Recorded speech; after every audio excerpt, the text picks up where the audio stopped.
The beginning of the new millennium was a promising time for video games. The PlayStation 2 was released in 2000 became the fastest selling console of all time, until the PS5 came out in 2020. Those were dark times, I tell ya. The graphics and sound surpassed everything we got before it, and the games at launch were fun, for the most part. And it also helps that it plays DVDs, which became the new home viewing standard, replacing VCRs indefinitely. Namco had proven that they can make a quality fighting game with Tekken Tag Tournament, and I already gushed about that game last time.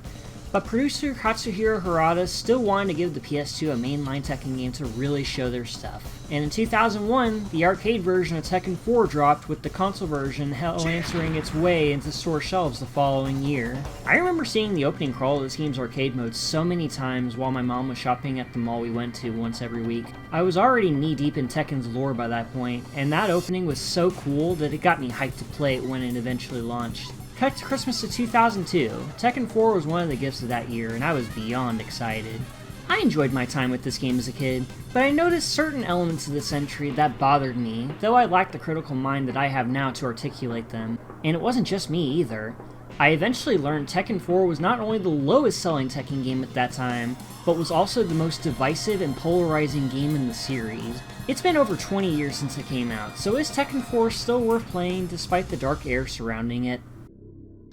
This is the first game in the series to have a dedicated story mode.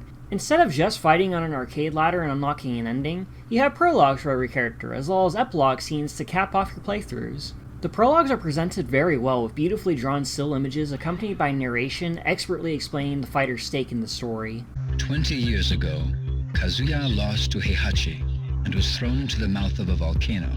I could listen to this guy for hours. All these prologues explain the story way better than I ever could, but I'll try my damnedest to sum up the important bits. 2 years after Ogre's defeat at the hands of Paul Phoenix and Jin Kazama, no, I am not kidding about Paul beating Ogre here, Heihachi Mishima has his top scientists experiment on the monster's blood and tissue for wacky experiments. He plans to combine its cells of his own to create super soldiers, much like how Steve Rogers became Captain America, or more accurately, Bruce Banner into the Hulk, I guess. But there's a bit of a snag. Ogre's genetic code requires the Devil Gene to unlock, which Heihachi lacks. While searching for Jin, who went AWOL since the end of Tekken 3, he learns that a biotech firm called G Corporation has been harboring the body of his dead son, Kazuya Mishima. How did they know to retrieve his corpse from a volcano? I don't know, maybe someone in the Zaibatsu leaked it in the news or something. Regardless, Heihachi dispatches the Tekken force to raid G Corp's main office building to steal the body as well as any valuable research data. But not even the strongest old man in the world could have guessed who would intervene.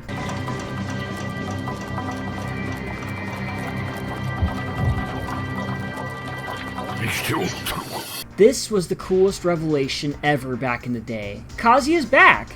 But how? Apparently, G-Corp is so advanced in biotechnical research that they were able to bring him back from the dead. For the last 20 years, Kazuya's been chilling in their labs, becoming their lab rat for various experiments, and learning to unify his devil persona into his own as a one-up to best Heihachi. But with this lab raid exposing his existence, Kazuya vents his frustrations gloriously, and makes his intentions plain.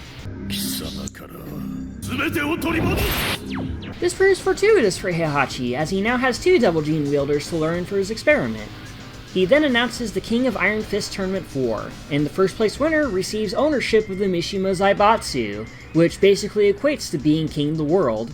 Kazuya understands this tournament as an obvious trap, but enters anyway so he can exact his revenge. Word spreads of the tournament as well as its insane incentive, and catches the attention of various returning fighters and newcomers alike. I won't go into every character, but I'll cover the newbies as well as some of the more important ones. First up is Chrissy Monteiro, the pupil of Eddie Gordo. After learning Kazuya was responsible for the death of his parents, he suddenly leaves her behind. She enters the tournament to bring Eddie home. Craig Marduk was one of the most feared Vale Tudo fighters around until a scandal had him banned from his profession. He was then sentenced to 10 years of prison time after killing a man in a bar fight, but a mysterious benefactor bails him out and invites him to Iron Fist 4.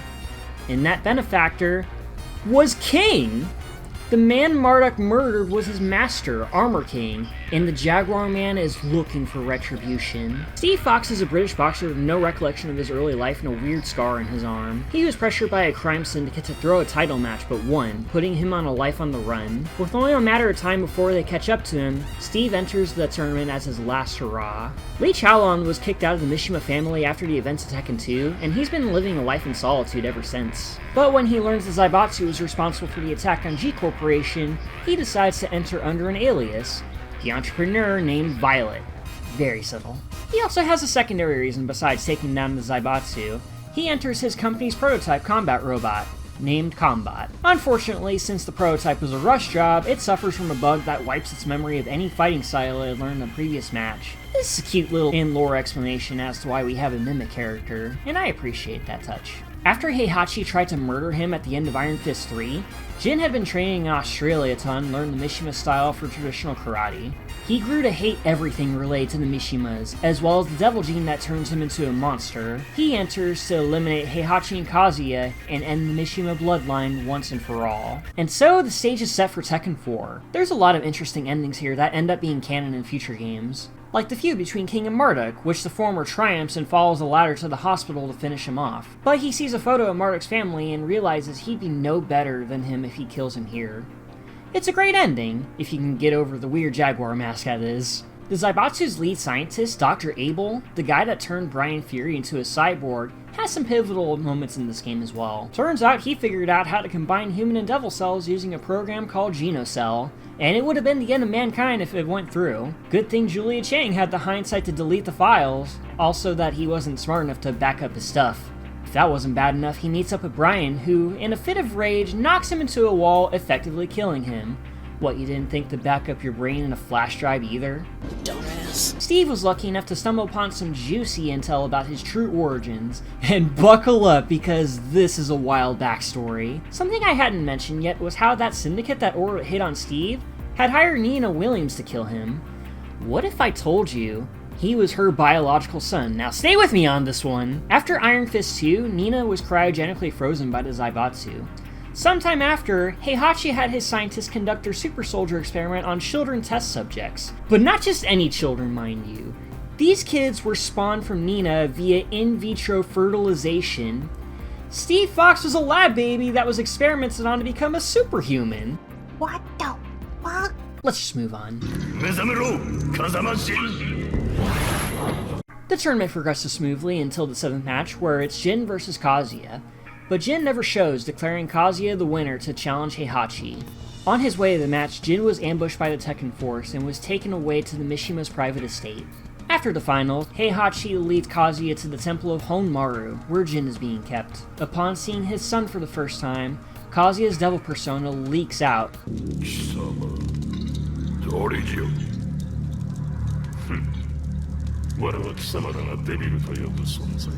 It explains it lost half its power after its defeat in Tekken 2, and its power was transferred to Jin. It aims to take it back and regain its full strength. It knocks away Heihachi, but is unsuccessful in absorbing Jin's devil gene due to its Kazama heritage. Then, after an internal conflict, I guess, Kazuya regains his body while assimilating the devil's power into his own, eliminating the split personality forever. But he's still evil and plans on killing his son to gain absolute power. But Jin ain't having any of it.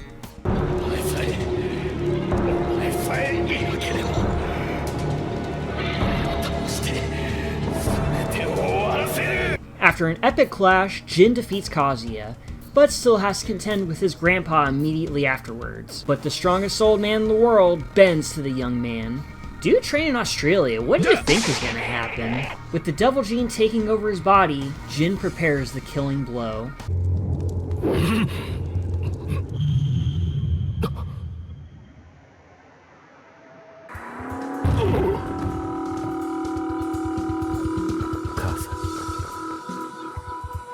Kazama Junに感謝しろ。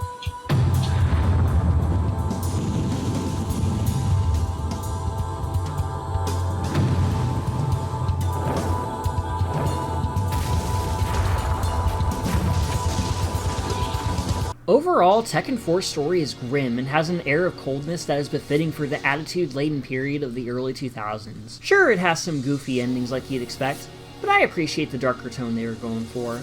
Out of all the plot lines in the series, I think this one still holds up the best with its top-notch presentation and the more streamlined storytelling.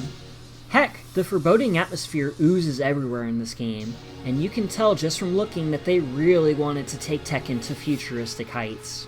Tekken 4 in terms of its gameplay is the most ambitious in the series thus far, and isn't shy to throw a bunch of new features into the mix. The basic rules are the same: 2 punches and 2 kicks, jumping, crouching, blocking, and sidestepping, and the 2 universal throw commands. Wait, what the hell is this? Where's the face kicking grab? Why am I awkwardly pushing my opponent forward or switching sides with them? This is one of the new things Tekken 4 introduces, the switch shift command, which everyone in the roster has access to. And using this in conjunction with another new feature, the Interactable Stages, lets you position your opponent near a wall or obstacle and deal additional damage by slamming into them. This is the first game to have boxed-in stages with walls, and the only one to have realistic geometry like uneven ground to change attack attributes, or even ceilings to mount your opponent into. On a casual level, these ideas are cool for a fighting game, but competitively, it makes matches incredibly imbalanced and rewards the player who can manipulate these new mechanics. I haven't tried this for myself, but it is possible to perform touch of death combos very easily in this game. This is one of the major criticisms in Tekken 4 and is a big source as to why people are split on whether it was good or not. Another big issue here is combo strings aren't as useful as they used to be. You can still juggle the opponent in the air, though not for very long, and there isn't much incentive to do so when environmental damage combined with quick jabs get the done much easier. To sum it up, switch shifting and the more realistic stages are neat ideas, but they make Tekken 4 feel slower and far less skill-based than the other titles. Not to say it's bad, but it could have been much better. The roster is a lot smaller this time around, with only 19 fighters. 23 if you count palette swaps like Panda, Violet, Eddie, and Miharu Hirano, who I bet you didn't know was in this game. It's about the same amount as Tekken 3's PS1 roster, but there are noticeable absences like Anna Williams or any of the Jack robots. Most of the returning players retained their familiar movesets with some new tools to flesh them out even more, and there's several new styles to play with too. For example, Steve is a boxer that can only punch while the kick buttons make him bob and weave. Despite this handicap, he's one of the best characters in the game since his punches are ridiculously fast and hard to counter effectively. Marduk uses an aggressive brawling style that hits hard but is incredibly slow, but the UFC takedown move is pretty cool though. Christy is just Eddie Gordo but with jiggle physics, but beating her in story mode unlocks Eddie as an alternate skin, so you can style on opponents with both genders now. Jin unlearning Mishima-style karate isn't just a story beat, it translates to his gameplay too. He now fights with Kyokushin karate, and I remember this change being another polarizing factor against Tekken 4. Some people either hate it or just prefer his Tekken 3 moveset altogether, but I think his new style fits him perfectly. It reflects his rejection of the Mishimas, it has light elements of his mother June's defensive plays, and it has some badass attacks where I immediately think, yeah, that's a Jin move. Even as a kid, I like this new playstyle, and 20 years later, it still feels just right. Also, he has the best player 2 outfit in the game. I want that jacket, it's so sick. Most of your time may be spent playing through everyone's story mode playthroughs, but Tekken 4 isn't short on modes to try out either. The original arcade mode returns, which seems redundant with story doing the same thing, but it's there if you want the authentic arcade experience. There's also versus, team attack, survival, and practice, and they all have the same rules as before. They also included the training mode, where you can perform specific moves as fast as you can. Again, seems redundant with practice giving you free reign to try out new moves, but I can see someone enjoying this challenge. Tekken Force returns, and it's just as brutal as it was in 3, but instead of having the traditional beat-em-up view, they decided to make it more cinematic by giving the camera free roaming, making this more of a 3D action game. You still punch through hordes of soldiers, restore health with eggs, chicks, and chicken, and this yellow glow stick powers up your strength for a short time. The levels are bigger, longer, and packed with various mooks that love to ambush you from off-screen. This is the first game in the series to have a lock-on feature, where pressing L1 or R1 switches who you're focused on, but managing this along with the camera, which you have no control over, can be a frustrating ordeal. I never got super far into this mode, and all you get from it is locking the Hone Martyr stage. Yeah, I think I'll pass. In terms of presentation, I think this does a good job surpassing what Tag Tournament offered. I already mentioned the awesome story structure, but the whole game has a next-gen feeling with its atmosphere. The graphics are more lifelike than before, with characters making different faces, executing or taking attacks. The backgrounds are full of color and personality too. My favorite is the Fight Club, where the boundaries are crowds of dudes cheering you on, and getting knocked into a wall can knock out several of them as well. I also like the Shinjuku stage, where you can launch your opponent through a freaking phone booth. Speaking of which, it has a jazzy tune that changes as soon as a knockout is landed. I really like the soundtrack in this one, to be honest. A lot of atmospheric tunes and upbeat jingles, and it isn't beneath rocking out on occasion. I'm a sucker for dynamic soundtracks in games, and this is one of the first ones that made me a believer. I also like that they recorded new voice lines for the entire cast, except for Eddie and Law, of course. The highlight for me is Kazuya when you get the frame-perfect Electric Wind God Fist. So satisfying. For an early PS2 era fighting game, it still looks and sounds great. Tekken 4 is still rather fun to play through for me. Is it annoying at times? Yeah. Do I think it's inferior to Tekken 3 or Tekken Tag though? Yes and no.